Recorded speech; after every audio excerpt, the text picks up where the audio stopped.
എങ്ങനെയാണ് ഇത് തമ്മിൽ ഇങ്ങനെ ഒരു സാമ്യം വരിക? അത് നമ്മൾ ഇവിടെ നിൽക്കുന്ന പോലീസ് ഉദ്യോഗസ്ഥരോട് ചോദിച്ചാൽ പറയും. മോഷ്ടിക്കുന്നവർക്ക് ഒരു പാറ്റേൺ ഉണ്ട്, അതാണ് നമ്മൾ ഈ കണ്ടത്.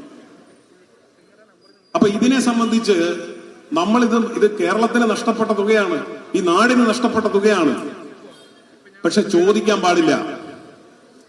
അത് ചോദിക്കുന്നവൻ കുത്തിത്തിരിപ്പുകാരൻ, അത് ചോദിക്കുന്നവൻ വലതുപക്ഷ മാധ്യമങ്ങളുടെ കോടാലിക്കൈ, ചരിത്രത്തിന്റെ ചവിറ്റുകൊട്ടയിൽ പോകേണ്ടവൻ, കുലംകുത്തി, ഇതാണ് പറയുന്നത്. എന്നിട്ട് നേരത്തെ നമ്മൾ പറഞ്ഞതുപോലെ നമ്മളെല്ലാം നട്ടുച്ചയ്ക്ക് നട്ടപ്പാതിരയാണെന്ന് കണ്ണടച്ച് ഉച്ചവെയിൽ നിലാവെളിച്ചമാണെന്ന് പറഞ്ഞുകൊണ്ട് നമ്മൾ മുന്നോട്ട് നീങ്ങണം. അങ്ങനെ നീങ്ങിയാലേ നിങ്ങൾ ഇടതുപക്ഷ പ്രവർത്തകരാകൂ എന്ന് പറഞ്ഞാൽ അത് തെറ്റാണ്. സത്യം പറയുന്നതിനേക്കാൾ വലിയ വിപ്ലവ പ്രവർത്തനമില്ല എന്ന് നമുക്കറിയാം. അതുകൊണ്ട് നിങ്ങൾ ഈ നാട്ടില് ഇവിടെ മറുപടി പറയുന്നവരോട് നിങ്ങൾ ചോദിക്കണം, നിങ്ങൾ അന്വേഷിക്കണം. പയ്യന്നൂരിന് വലിയ ഉത്തരവാദിത്വമുണ്ട്. ഈ ഇടതുപക്ഷ പ്രസ്ഥാനത്തെ മുന്നോട്ട് കൊണ്ടുപോകുന്നതിൽ പയ്യന്നൂരിന് വലിയ ഉത്തരവാദിത്വമുണ്ട്. നിങ്ങളുടെ മണ്ണിൽ നടന്ന തട്ടിപ്പിനെ കുറിച്ചാണ് ഞാൻ പറഞ്ഞത്. നിങ്ങൾ അന്വേഷിക്കണം, എന്തുകൊണ്ടാണ് ഈ തുക നഷ്ടപ്പെട്ടത്, എന്തുകൊണ്ടാണ് ഉത്തരവാദിത്വം ഇല്ലാത്തത് എന്ന് നിങ്ങൾ അന്വേഷിക്കണം. അവിടെയാണ് സഖാവ് കുഞ്ഞികൃഷ്ണനെ പോലെ അരനൂറ്റാണ്ട് ഈ പാർട്ടിക്ക് വേണ്ടി പാർട്ടിയുടെ സംഘടനാ രംഗത്ത് പ്രവർത്തിച്ച ഒരു സഖാവ് പുറത്തു വന്ന് നമ്മളെ എല്ലാവരെയും ഓർമ്മപ്പെടുത്തുന്നത് നേതൃത്വത്തെ അണികൾ തിരുത്തണം എന്ന്.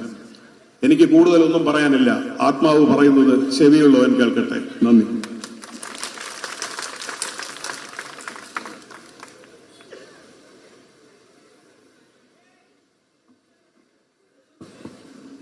അടുത്തതായി പുസ്തകം ഏറ്റുവാങ്ങിയ സഹ VS അനിൽകുമാർ സംസാരിക്കും. അതിനുവേണ്ടി അദ്ദേഹത്തെ ക്ഷണിക്കുകയാണ്.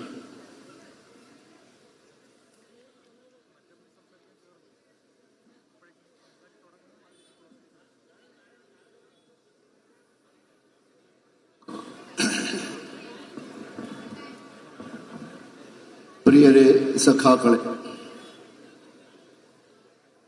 ശ്രീ വി കുഞ്ഞികൃഷ്ണന്റെ പാർട്ടിയെ അണികൾ തിരുത്തട്ടെ എന്ന ഈ പുസ്തകം പ്രകാശനം ചെയ്യുന്ന ഈ വേളയിൽ അത് ഏറ്റുവാങ്ങാൻ സാധിച്ചതിൽ വലിയ അഭിമാനവും സന്തോഷവുമുണ്ട് എന്ന് ആദ്യമേ പറയട്ടെ. ഈ പുസ്തകം വായിച്ചപ്പോൾ ഇതിന്റെ മൊത്തത്തിലുള്ളൊരു ടോൺ, അതൊരു ആന്തരികമായ വികാരം എന്ന് പറയുന്നത്